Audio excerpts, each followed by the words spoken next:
Jesus permaneça nos abençoando, protegendo e iluminando sempre, de conformidade com o nosso merecimento.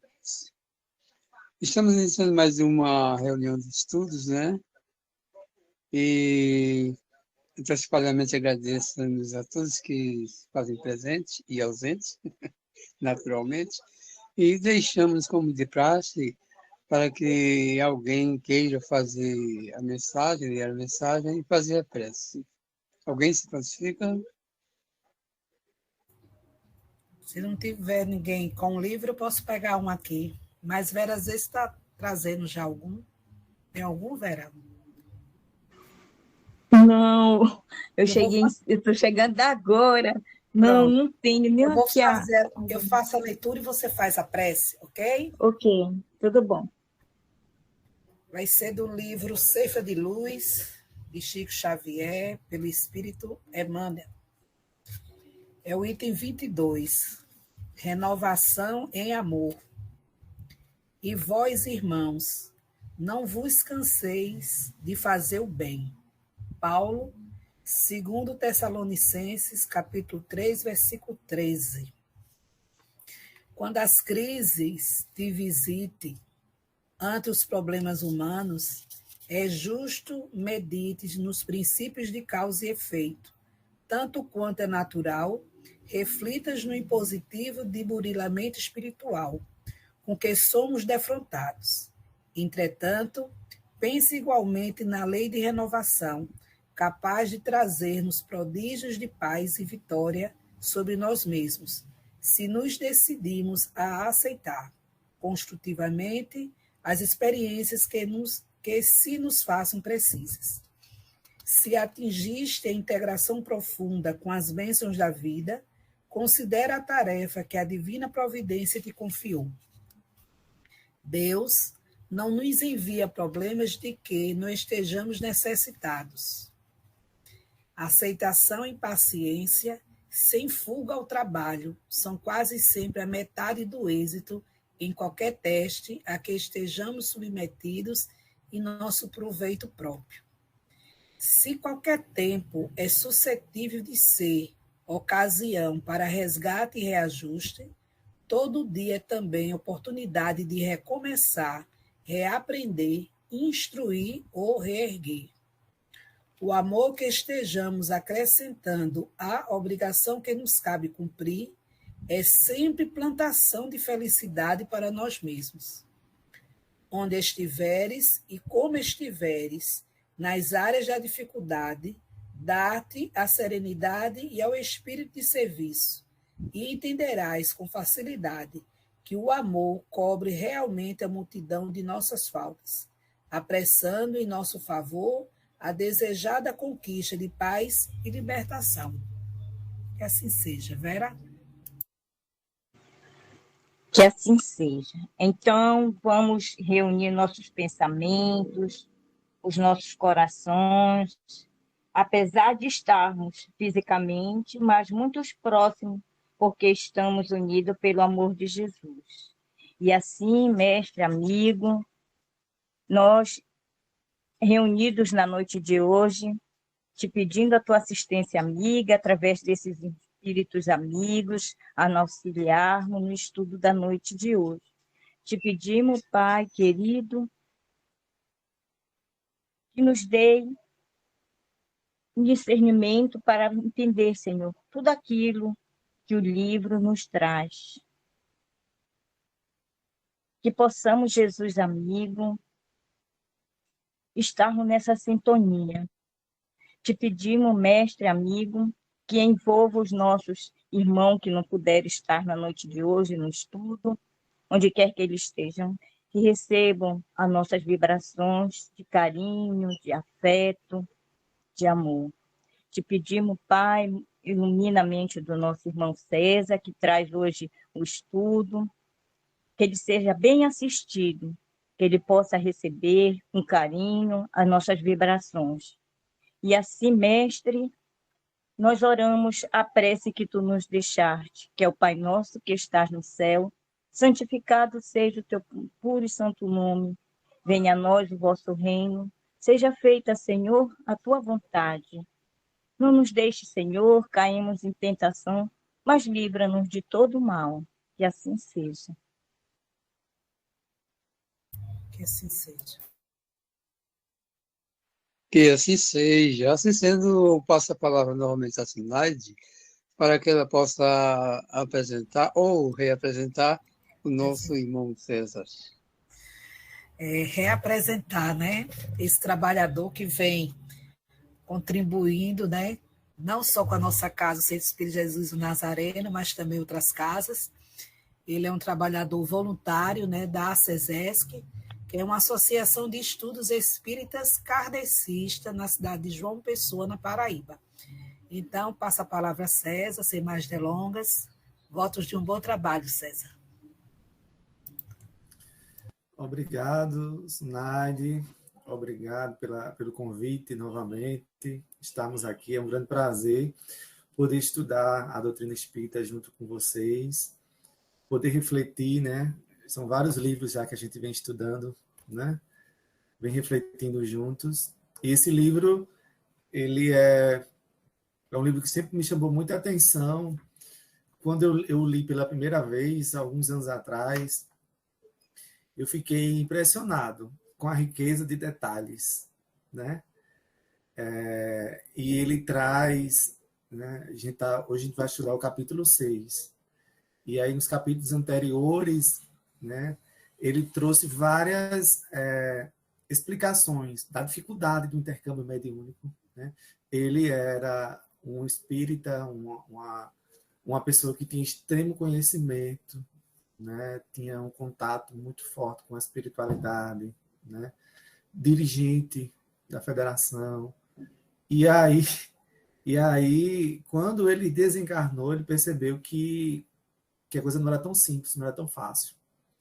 Não só o intercâmbio, mas a própria questão do desenlace, a questão da evolução espiritual, das percepções, dos sentimentos.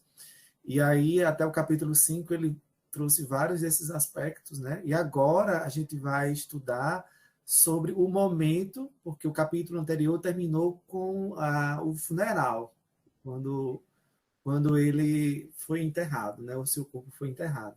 E agora a gente vai estudar sobre os instantes finais entre o funeral dele e entre ele partir realmente para as zonas espirituais. Então, é nesse momento, é nessas circunstâncias que a gente vai aqui refletir, estudar juntos o que o livro nos traz. Então, deixa eu compartilhar aqui com vocês.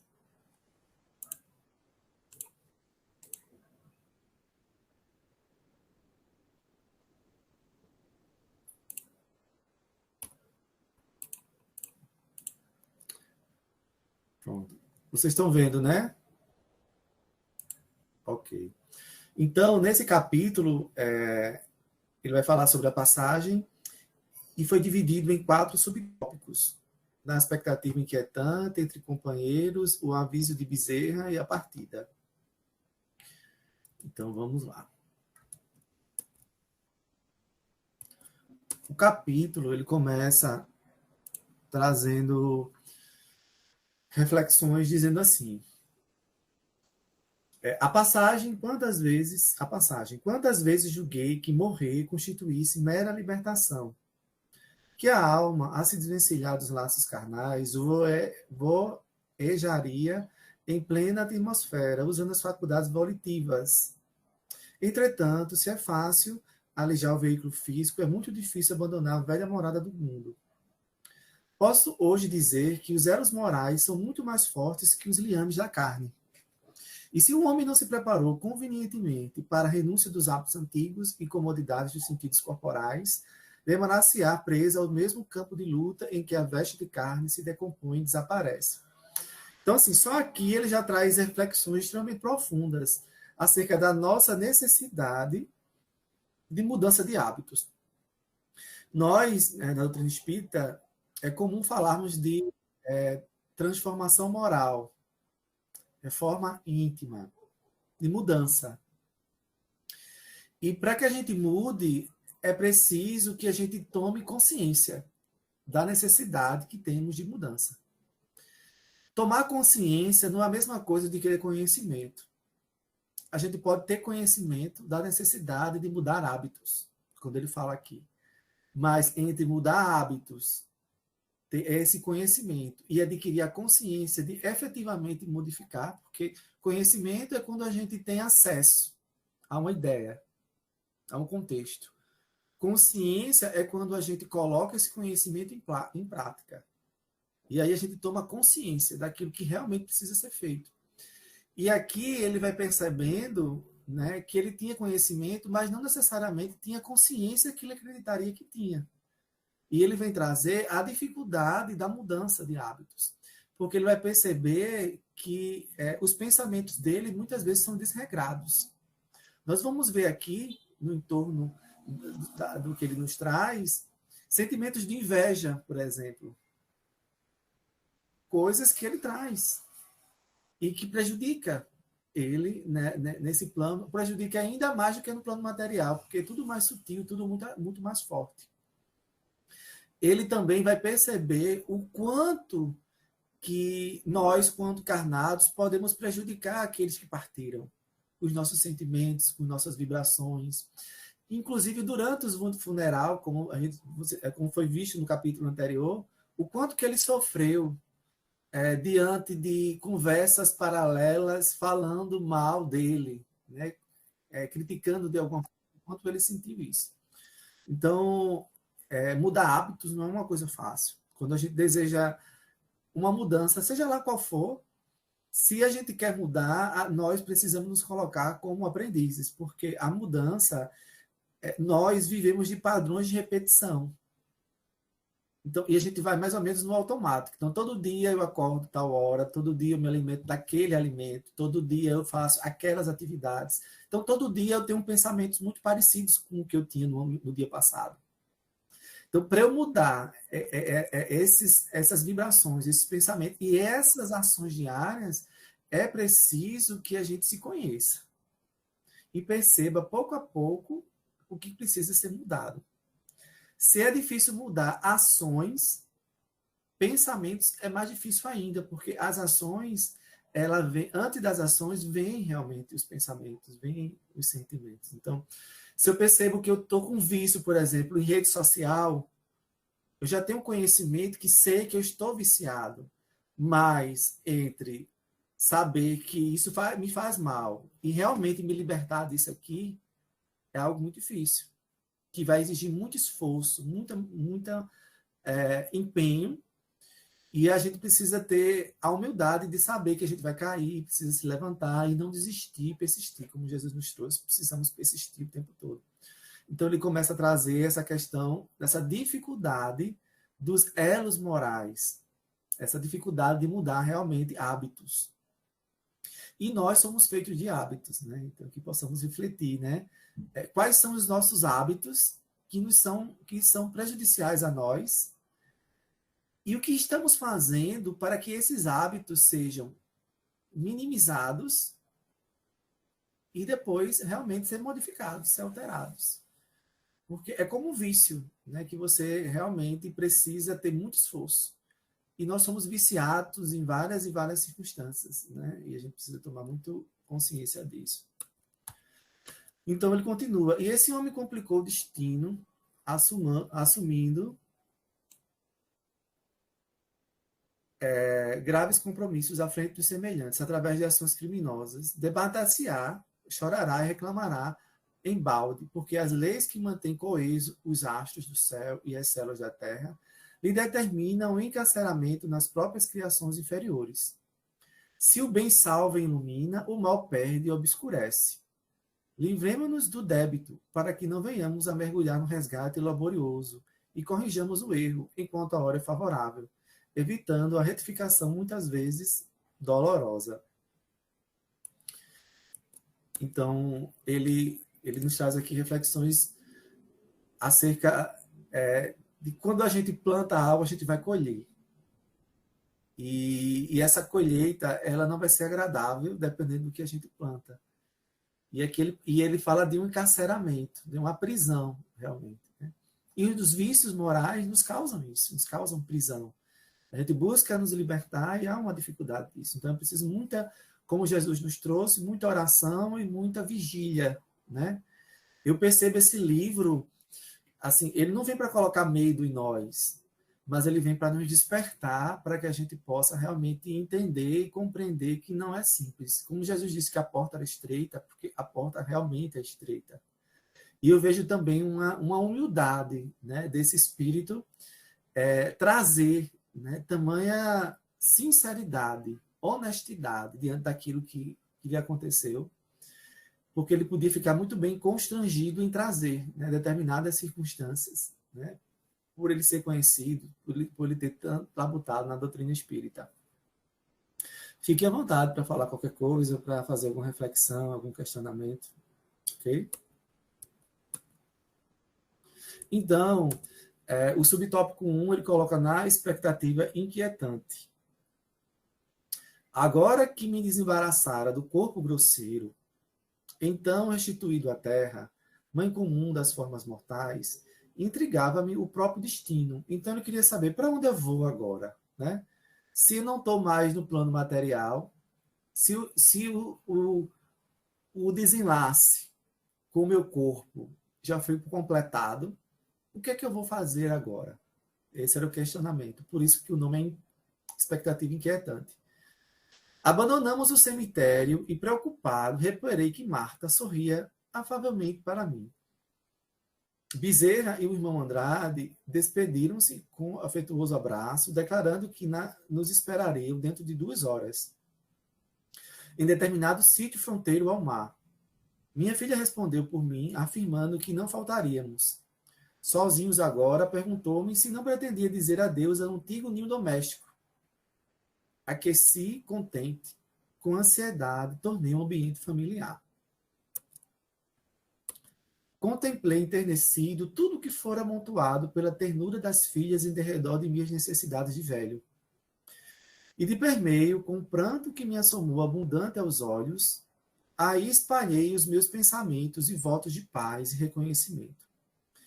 Visitei o núcleo de trabalho que tantas vezes fora beneficiado pela graça divina. Abracei espiritualmente alguns amigos e pus-me a caminho na direção da praia. A que destino me conduzia? Então ele foi levado, né, pela própria filha, no plano espiritual, para ali no seu ambiente doméstico e na casa espírita, no ambiente espírita onde ele frequentava, para fazer os seus últimos momentos ali até que partisse. Né? Então, e isso precisa de um desapego, né?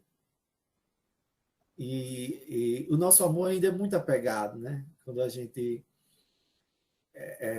quer sempre as pessoas próximas a gente, o contato físico próximo. Então, nós, e a gente vai ver aqui no entorno do livro que estamos estudando nesse capítulo, nós vamos ver essa necessidade de irmos desapegando de tudo que nos prende à matéria.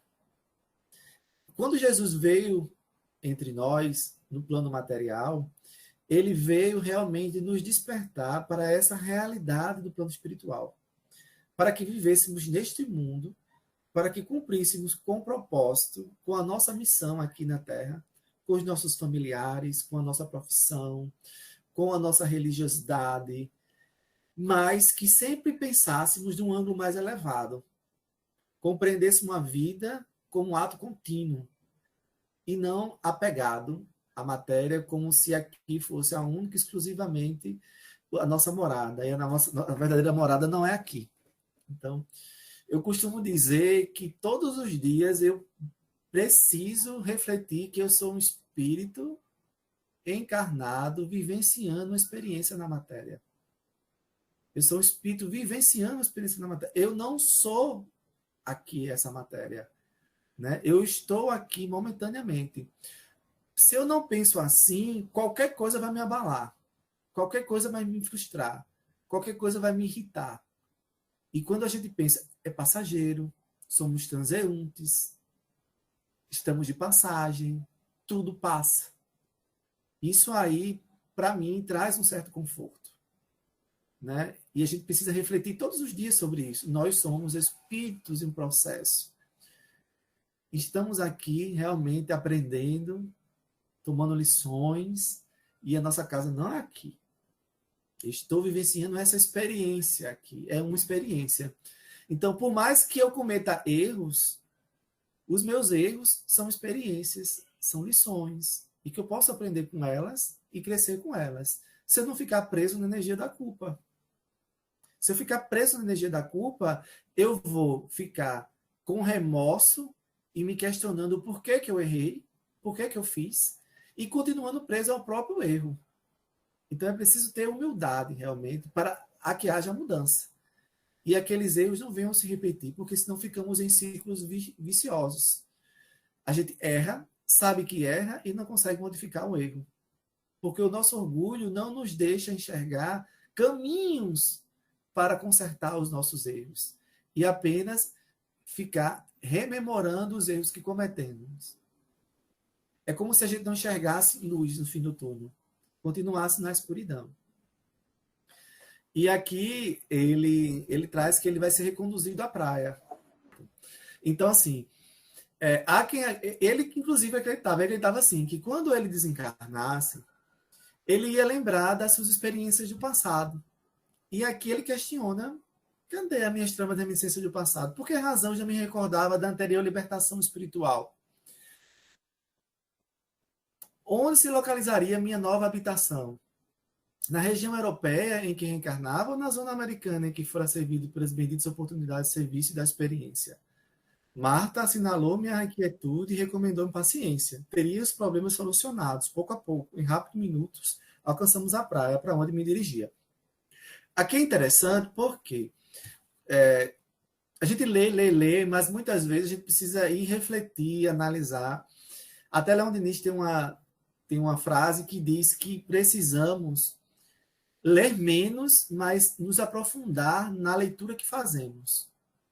Porque muitas vezes a gente lê, mas lê muito rápido e lê sem muita reflexão. E acaba que passa despercebido muitas nuances que são fundamentais para que possamos compreender realmente aquela realidade. Principalmente com questões tão complexas, né, que é no plano espiritual. E aqui eu vejo o autor espiritual se questionando de o porquê que ele não lembrou da experiência passada dele, da vida passada dele. Né? E quando a gente estuda a doutrina espírita, a gente sabe que essas lembranças elas não virão do supetão. Né? Nós só vamos nos lembrar daquilo que efetivamente for útil para aquele momento, para que possamos aprender, crescer, evoluir, já estivermos realmente preparados para absorver aquele conhecimento, aquele acesso ao passado. Se no plano material nós não lembramos das vidas passadas, porque isso é importante, é necessário para que possamos ter um pouco mais de liberdade, para que possamos buscar fazer todo o bem sem o peso do remorso dos erros que cometemos, às vezes com um parente nosso, um pai, uma mãe, um irmão. No plano espiritual não é muito diferente. Você vai ter acesso apenas àquilo que você pode alcançar, que você pode absorver. Se não, você poderia, inclusive, criar sérias questões de transtornos mentais no plano espiritual, por você não estar ainda com uma fortaleza espiritual para absorver determinadas condutas que você teve. Então, não tinha como ele realmente lembrar. Ele vai lembrar, e quando a gente estuda as obras, principalmente de André Luiz, ele vai, em alguns livros, ele vai nos trazer isso, né? Que você vai lembrar às vezes, coisas pontuais de coisas que você fez, porque ali é importante que você saiba. Inclusive, existem métodos, existem técnicas, existem, inclusive, aparelhos em que, quando no plano espiritual, você pode realmente adentrar, acessar o seu passado em determinados pontos que são importantes para você. Então, isso é algo que vai depender realmente de cada circunstância. Então, quando a gente desencarnar, não nos preocupemos com o que eu fui na vida passada, anterior a essa última que eu estou deixando, porque eu só vou saber se isso for importante para mim. E aí também ele ficava se questionando, né, sobre a nova habitação, por onde ele ia, nesses questionamentos. E aí vem a Marta e diz assim, tenha paciência. Né?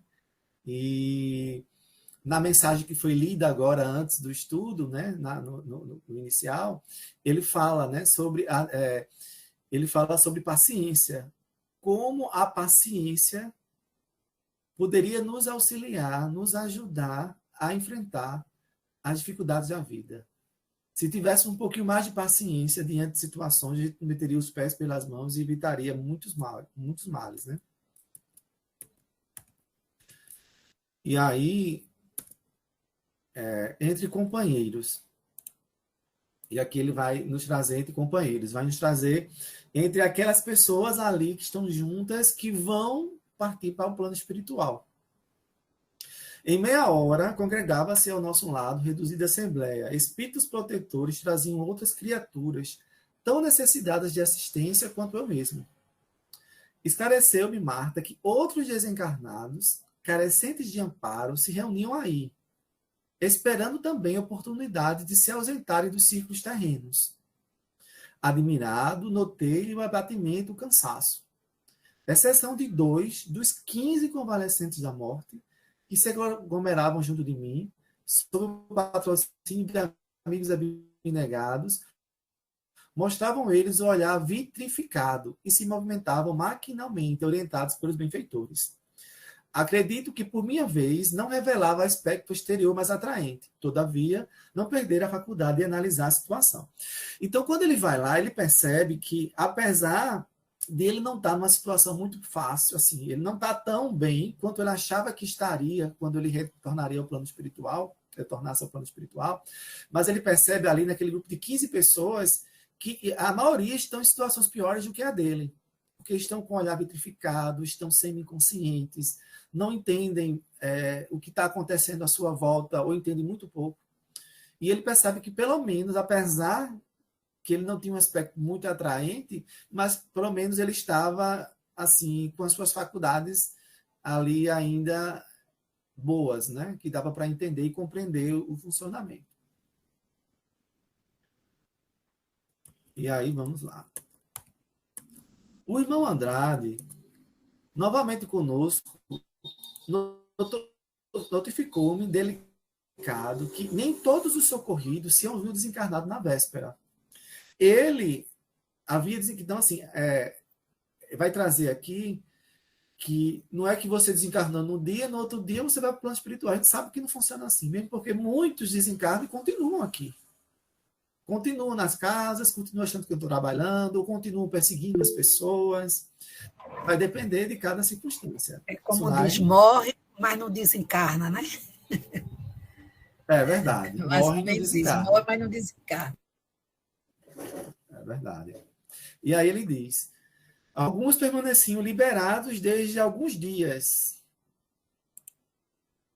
mas não se apresentavam em condições de seguir adiante, senão naquela noite formosa e pacífica.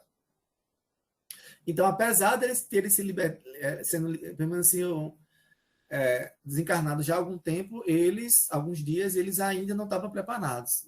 Então, foi necessário vários dias. E no caso do irmão Jacob, né, ele já havia, no dia anterior, então foi 24 horas ali, já foi o suficiente. Asseverou-se que não era tão fácil abandonar sozinho, sem maior experiência na espiritualidade superior, o domicílio dos homens.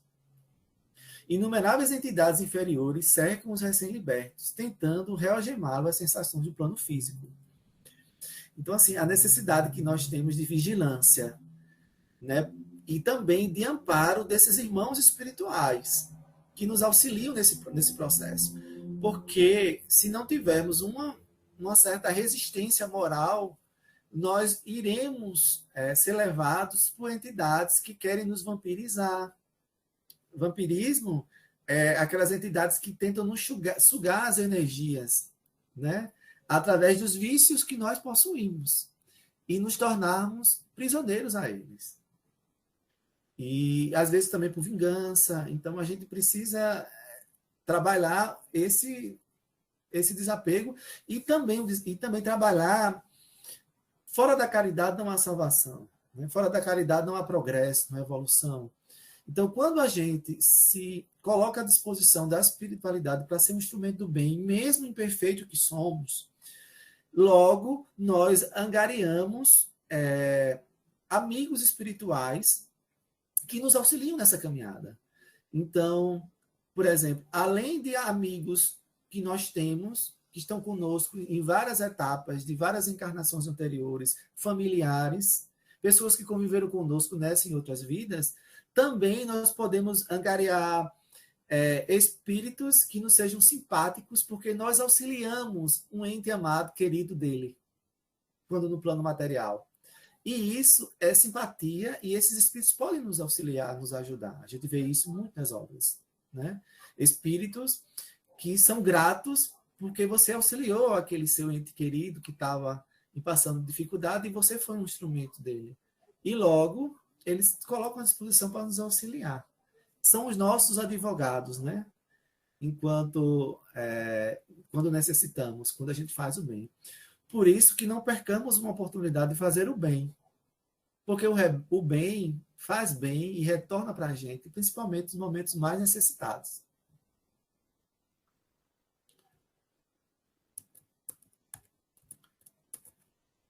Aproximou-se de mim e informou que a primeira jornada dos que se desenfaixam da carne exige providências que lhes garantam a tranquilidade, fazendo-me sentir que ainda nos demoraríamos um tanto, aguardando uma professora de bairro distante. Escoaram-se alguns minutos e respeitável senhora, ladeada por 2 benfeitores, acercou-se de nós. Reconheci-lhe a elevação pela invejável serenidade. Formosa alegria parava-lhe no semblante calmo. Saudou-nos a todos, simpática e feliz. De todos nós, os recém-desencarnados que ali nos reuníamos, era a única de cujo peito irradiava a luz. Então você vê um espírito que realmente cumpriu mais com o seu propósito, que desenvolveu suas habilidades, que auxiliou e que tem a sua consciência mais tranquila, naturalmente ele vai refletir a luz. Há uma frase que diz assim: a caridade é o reflexo da alma de quem a pratica. Então, quanto melhor, quanto mais você realiza o bem, quanto mais bem você realiza, mais você vai refletir luz. Quanto mais você perdoa, quanto mais você se pacienta, quanto mais você está disposto realmente a se melhorar e a servir, mais você vai irradiar naturalmente mais luz.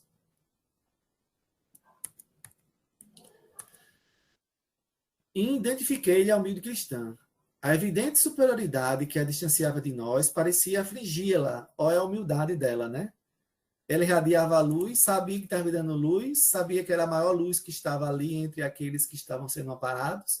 Logo, aquilo afligia de alguma forma, ele percebeu isso. Tal a modéstia que transparecia as atitudes.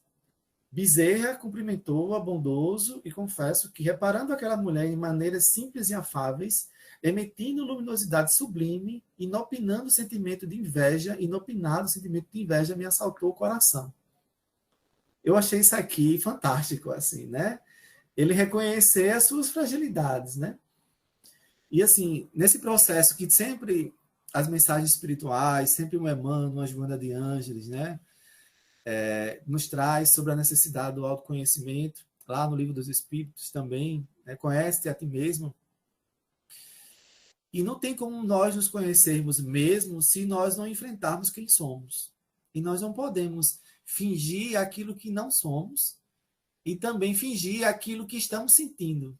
Então, a gente precisa ser honestos.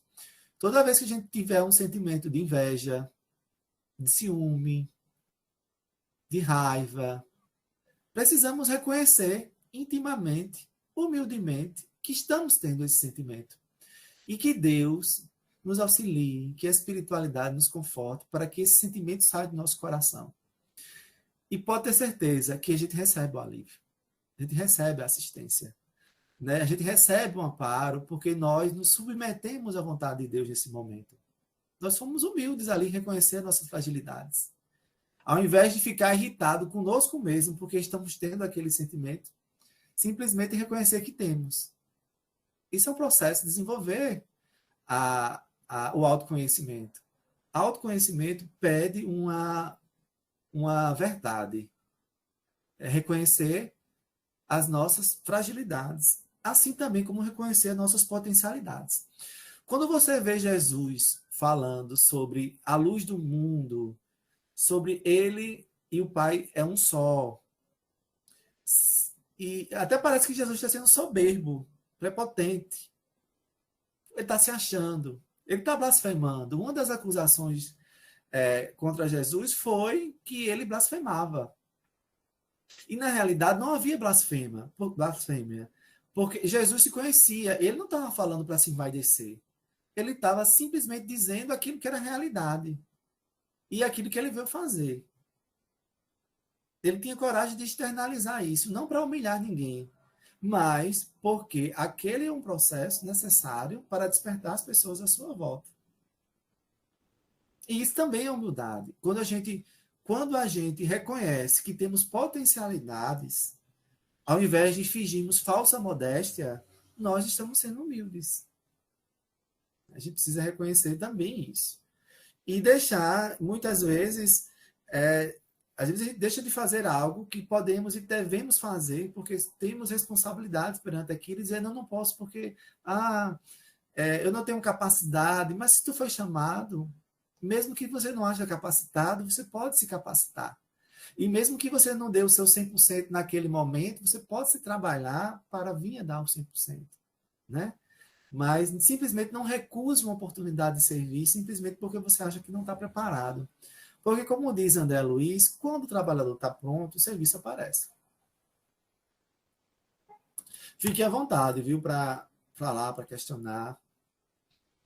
Dono de enorme cabedal de informações sobre os maléficos efeitos da emissão mental menos digna, busquei recuperação própria, reconciliando-me, apressado comigo mesmo, em face da veneranda educadora, cuja superioridade quase me feriu.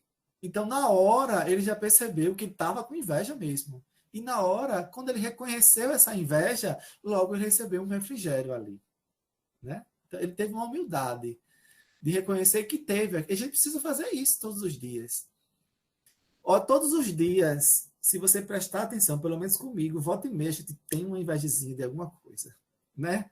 A gente tem uma despeita, a gente tem um ciúmezinho, a gente tem alguma coisa assim. E tudo bem que nós somos frágeis, falhos. Mas a gente reconhece que tem, e quando reconhece que tem, é o primeiro passo para que a gente possa superar, né, aquela deficiência. Rearticulei as ideias do bem, dando-lhe curso intenso na atividade interior. Minha filha sorriu, aprovando-me em silêncio. E no plano espiritual é pior ainda, porque eu posso ter inveja e fingir que está tudo bem. Mas no plano espiritual isso não existe. Os espíritos ali, eles vão saber que a gente está tendo inveja. Aqui no plano material, as pessoas podem até não saber, se a gente souber fingir bem. Mas também, no plano material, os espíritos vão saber que a gente está tendo, né? Mas no plano espiritual, que é a vida em essência, quem está ali conosco vai saber que estamos tendo aquele sentimento.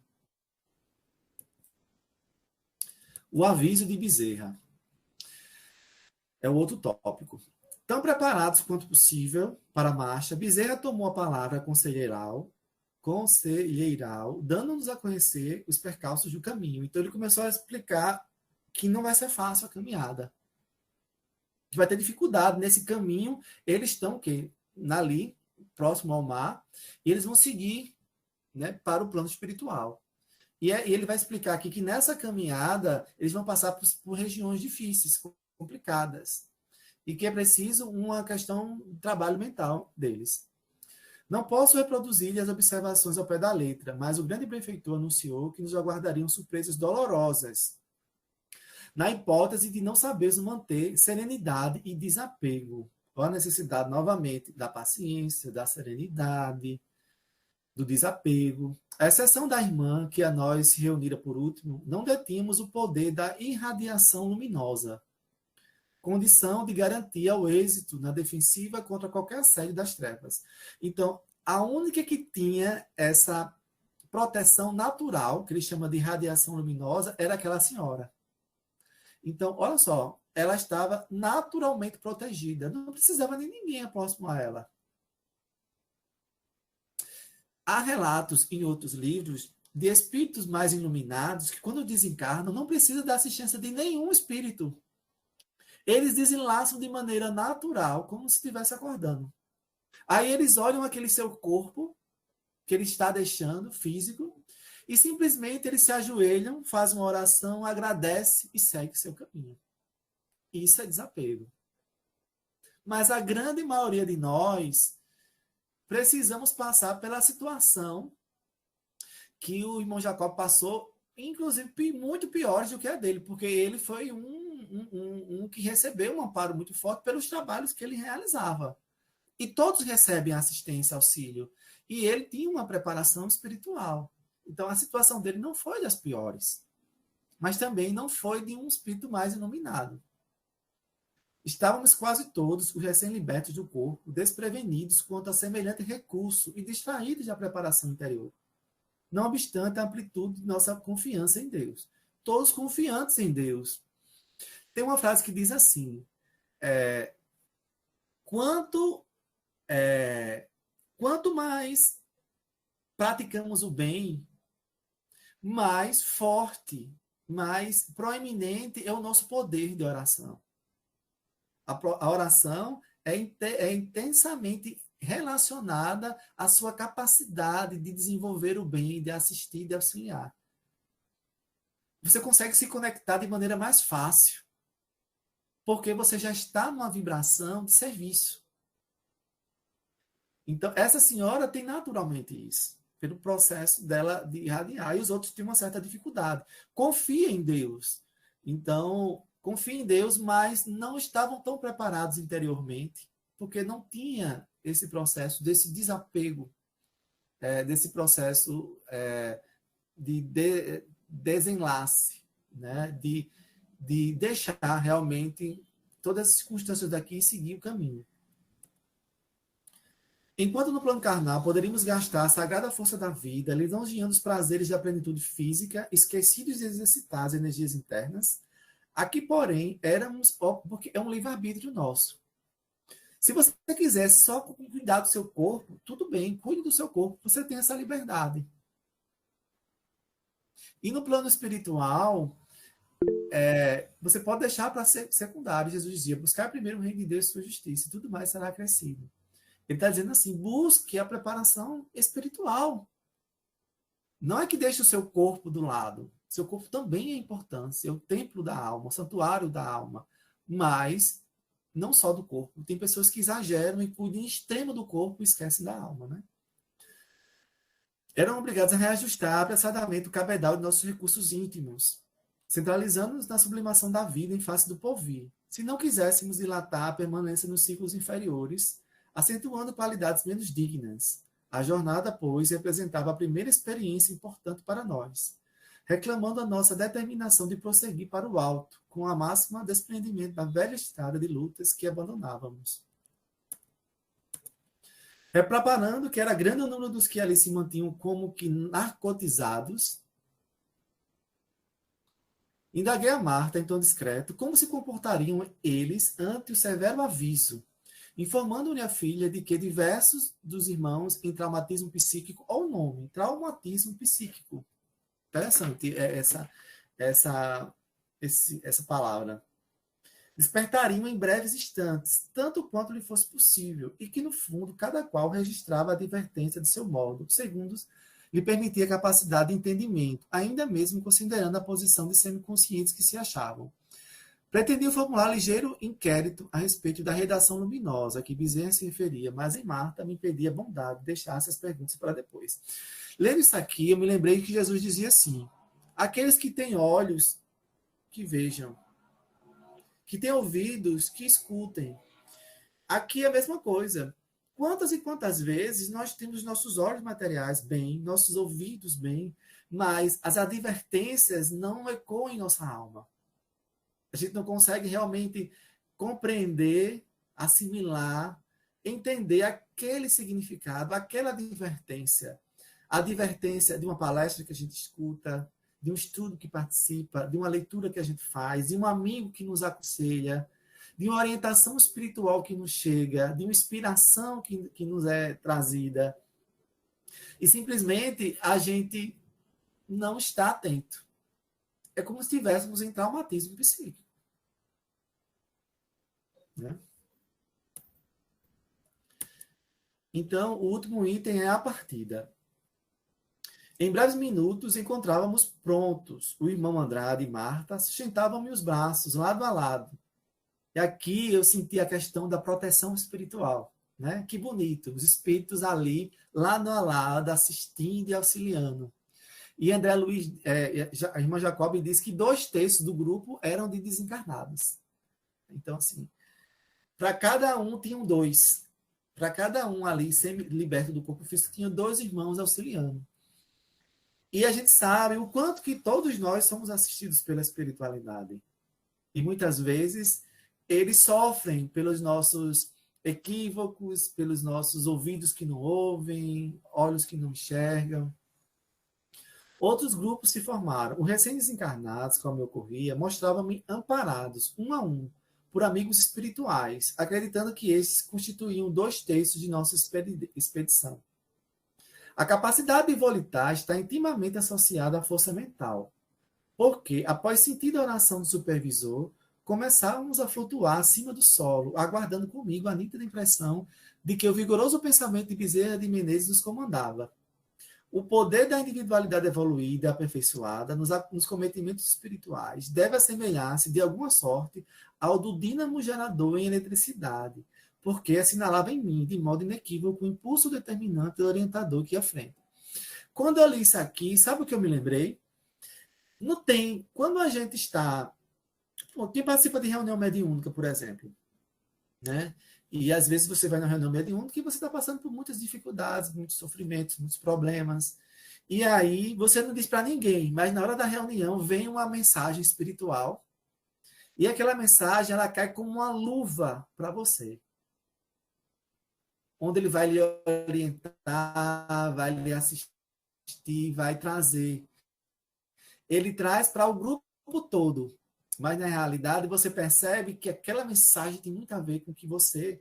E o que é que acontece com você? Você se sente leve, você se sente fortalecido, você tem um ampliar da sua fé, você sai revigorado. Acontece comigo, não só na reunião mediúnica, mas quando a gente cumpre com o nosso dever, por exemplo, quando a gente faz um trabalho de assistência social, quando a gente participa de um estudo como esse, quando a gente vai participar de alguma atividade, fazer uma visita a uma pessoa que está doente, conversar com um colega que está precisando de assistência. E quando você escuta, e quando você orienta, assiste de alguma forma, ou quando você também é assistido, quando você precisa de um colega, quando você sai, você diz, eu estou leve, eu estou mais leve. É comum dizer isso. E essa leveza é o que eu percebi aqui quando, depois da oração que Bezerra de Menezes fez, eles começaram a ter uma facilidade e começaram a volitar. Eles se sentiram mais leves, mais fortalecidos, porque conseguiram se conectar, né, com a espiritualidade através da força mental, da vibração de um espírito como Bezerra de Menezes. Então, por isso que quando a gente vai para a casa espírita, assiste uma palestra, por exemplo, toma um passe, se a gente estiver realmente expostos a receber, porque a gente vai para uma palestra às vezes e não está, só está fisicamente presente na palestra, mas mentalmente está presente só nas preocupações que deixou. E acaba que você não recebe todo o amparo, toda a assistência que deveria. Às vezes você está julgando e criticando o palestrante porque ele está dizendo isso, falando isso, porque ele fez alguma coisa errada, esquecendo da essência da mensagem que ele está trazendo. Logo, você está perdendo a oportunidade de ter realmente, receber um acolhimento. E aqui eu percebi isso. Essa necessidade de volitar, essa facilidade que eles tiveram de iniciar a volitação, partiu da disposição mental deles de assimilar a força daquele espírito, como Bezerra de Menezes.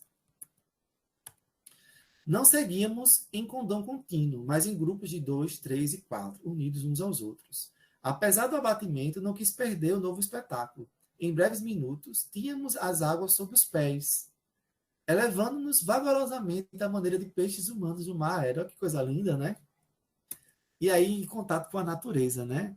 Assim, para mim, hoje, assim, eu acho que em várias encarnações, eu já fui católico, eu já fui protestante, eu já fui... Mas hoje, assim, eu adoro estar na casa espírita, me sinto muito bem na casa espírita, me sinto acolhido, mas para mim, o maior templo que existe é a natureza. As minhas maiores conexões é quando eu estou em contato com a natureza, né?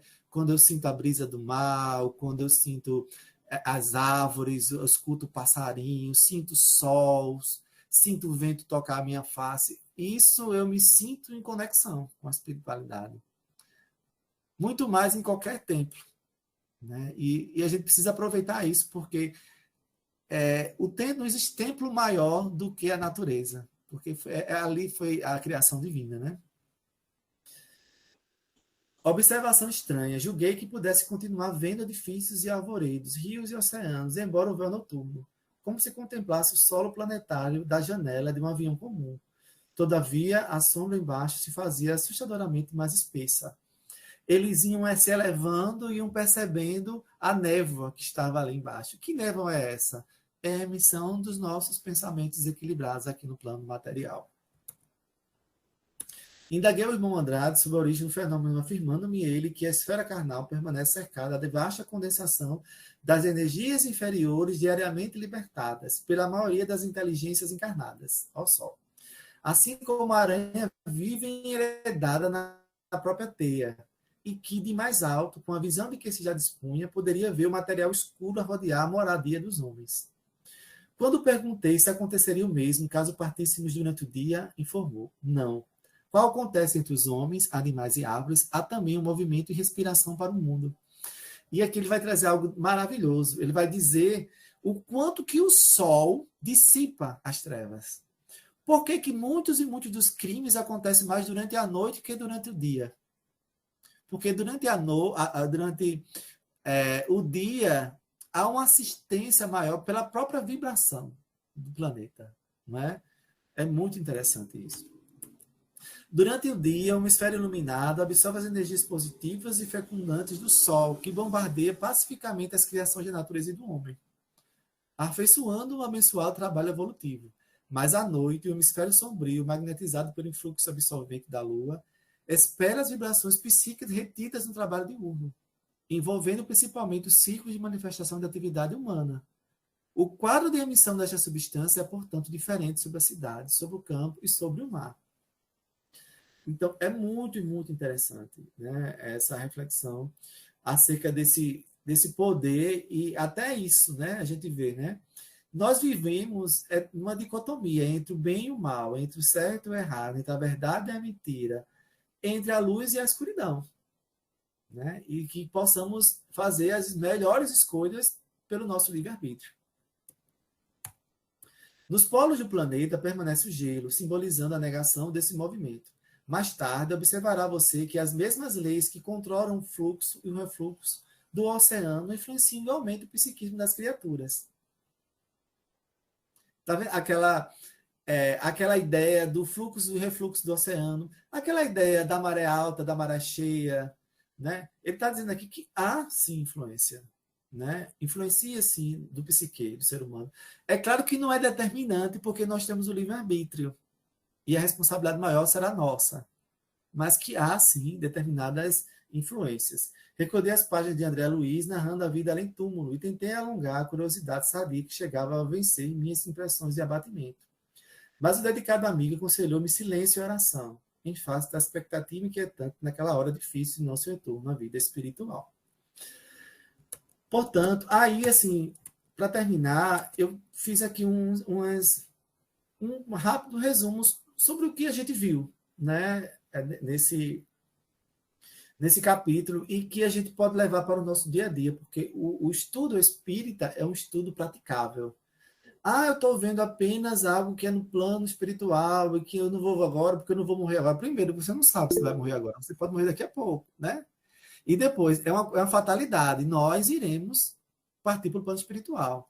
E o que ele nos traz é reflexões acerca da preparação que precisamos ter aqui no plano material para quando retornarmos ao plano espiritual. E para que possamos cumprir aqui no plano material aquilo que viemos fazer. Então, eu trouxe algumas reflexões, tipo, o desencarne não é uma fuga imediata. Morrer não é simplesmente libertar-se e voar em liberdade. Certo, Fernando? O corpo se desfaz rápido, mas os elos morais, hábitos e compromissos espirituais permanecem muito mais fortes que os da carne. Foi o que a gente viu aqui, né? A questão dos hábitos morais. Que possamos refletir que hábitos nós temos que nos são prejudiciais, para que possamos ir trabalhar e ser verdadeiros conosco, né? A libertação verdadeira depende da preparação interior durante a vida. Jesus veio fazer isso conosco. Olha, se prepara enquanto estás no plano material para adentrares na verdadeira vida. O peso dos compromissos e das escolhas. Quem complicou a vida com crimes, vícios ou desregramentos permanece preso às próprias criações. Somos herdeiros de nós mesmos. Somos prisioneiros ou libertários de nossas próprias condutas. Se o bem salva e ilumina, o mal perde e obscurece. 3. O apego ao lar e à vida material. O espírito, ao se ver desencarnado, ainda sente o apego ao lar, aos afetos, aos objetos. Então, como estamos apegados? Né? Precisamos refletir sobre isso. A dor e ternura ao rever os lugares e pessoas queridas. Mostra que o desapego é um exercício necessário, ainda em vida. É necessário.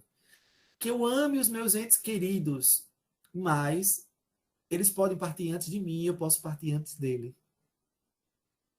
E aí eu preciso me conscientizar disso. E o amor não gera apego, e sim liberdade. Sempre. Então, quem ama, deixa ir. Chegou o momento de partir. O amparo espiritual organizado. Ninguém parte sozinho. Cordões de proteção se formam para evitar ataques de entidades inferiores. O pensamento humano gera campos de magnetização que dificultam a libertação espiritual. Lembra daquelas nuvens escuras, né? A assistência é proporcional ao preparo íntimo. Quer receber assistência? Se prepare intimamente. Inclusive aqui no plano material. Você quer receber mais assistência? Você quer receber mais amparo? Quer sentir mais a espiritualidade amiga à sua volta? Sirva. Esteja à disposição de ser um instrumento do bem às pessoas à sua volta. 5. A diferença entre os espíritos. Alguns estavam quase inconscientes, outros despertos. Uma senhora luminosa se destacava pela serenidade e humildade conquistada em vida. O contraste evidencia que a evolução espiritual é pessoal e intransferível. É autorresponsabilidade. Não adianta você ficar apontando fulaninho assim, ciclaninho assim, se comparando com os demais. Não. Cada um conforme suas obras, como disse Jesus. A advertência de Bezerra de Menezes. A importância do desapego e da serenidade. Sem radiação luminosa, poderíamos cair em sintonia com forças inferiores. Só os conquistadores de si mesmo, autoconhecimento, pelo bem ao próximo, possuem a verdadeira força de proteção. E para terminar, a partida. A experiência dos preendimentos se dá em grupos, sustentado pelo poder mental dos benfeitores. Isso aqui é muito interessante, né? Eles foram sustentados pelo poder mental de Bezerra de Menezes. E nós não estamos só, nós somos sustentados por Deus, por Jesus e pela espiritualidade, né? E que possamos confiar na espiritualidade que nos auxilia. A atmosfera terrestre é cercada de emanações densas, especialmente à noite, fruto do pensamento humano. Até fenômenos como o ciclo de noite e marés influenciam o psiquismo coletivo. Então é isso, meus amigos e minhas amigas. Quem quiser fazer alguma reflexão, alguma ponderação, que fique à vontade.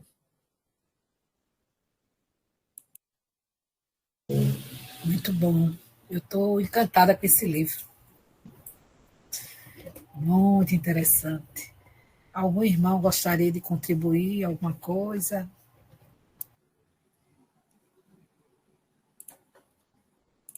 Nos traz muitas reflexões, né? Sobre nossas vidas, sobre como é maravilhoso. A gente está colocando que isso é maravilhoso, né? E nos traz um despertar aí de consciência, né? Cláudia? Olá, boa noite. Não, é só um comentário mesmo para assim, só para destacar essa frase que você também comentou aí no final do resumo, que é: se o bem salva e ilumina, o mal perde e obscurece, né? O quanto é importante a gente fazer o bem. E quando a gente deixa de fazer o bem, a gente não está fazendo um bem, né? Ou não, quando a gente deixa de fazer o mal, a gente precisa fazer o bem, né? Não é só deixar de fazer o mal. Quanto que a prática do bem nos favorece, né? Não favorece só quem a gente faz o bem que a gente faz, mas principalmente para nós mesmos, né? Que parece que a gente está contando crédito para a gente, né? Então, é necessário a gente fazer sempre o bem, sempre que possível, tentar de todas as formas. Esse bem, seja com a gentileza, seja com uma boa escuta, escutar o outro, né? Ter uma certa empatia. Toda forma de bem, né? Faz bem para a gente, né? Principalmente, tanto para que a gente faz e principalmente para nós. Então, assim, essa frase, eu tenho um livro, né? Ele está bem destacado aqui, e eu rememorei, né, com a sua fala aí, destacando no final que essa frase é muito forte e necessária a gente praticar sempre, a gente está sempre atento a isso. Só esse comentário. Muito Obrigado, obrigada pelos Cláudia. esclarecimentos. Eu gostaria de só colocar uma coisinha assim, o início da mensagem, né, do livro Ceifa de Luz. A primeira coisa lida, além do título, aí Paulo nos traz, né? E vós, irmão, não vos cansei de fazer o bem, né? Como início do nosso estudo para a noite de hoje. Ele vem logo nos chamando a atenção, né? Nessa parte, não nos deixei de fazer o bem. Muito interessante. Verdade, verdade, Vera. E a gente precisa desenvolver muito bem isso, porque o verdadeiro bem é aquele desprendido, desapegado, onde você faz sem querer receber nada em troca. Há uma frase da espiritualidade que nos auxilia que diz assim: o bem que se faz é o bem que se sente. Porque muitas vezes a gente faz o bem querendo aplausos, elogios, reconhecimento do outro, que o outro perceba o quanto de bem, de bom que a gente fez. E, na realidade, a gente não queira receber externamente nenhuma recompensa do bem que a gente faz. Porque quando a gente faz o bem de forma realmente desprendida, a gente já sentiu o bem em nós, não precisa mais de nada. O bem já está imerso da gente. Então, o bem que se faz é o bem que se sente.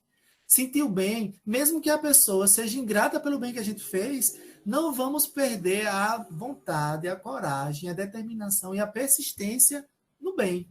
Porque a gente já sentiu o bem dentro da gente. Não é fácil, não é simples, mas esse é um caminho. Ô César, Emmanuel também diz assim, né? O bem que a gente pratica em algum lugar, né? É nosso advogado em toda parte, né?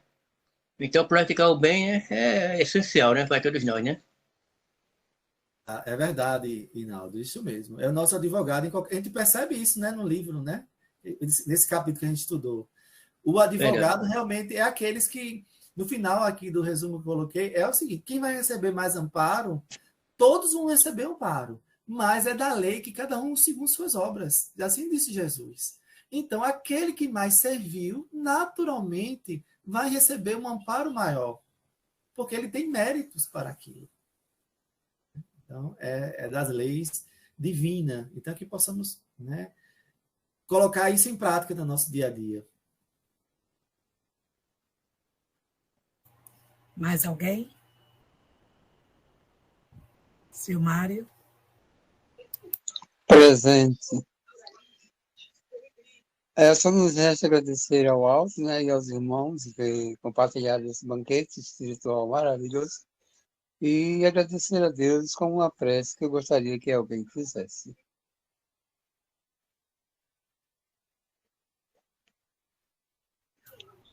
Cláudia quer fazer?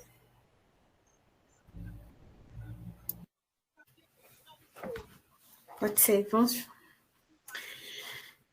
Então, vamos agradecer a espiritualidade aos mentores dessa sala de estudos, por esse momento de aprendizado, rogando a Jesus que tenhamos uma noite em paz, que possamos aproveitar os estudos de hoje, aprofundar os nossos conhecimentos, pedindo que tenhamos uma semana em paz, tranquila, uma semana de aprendizado.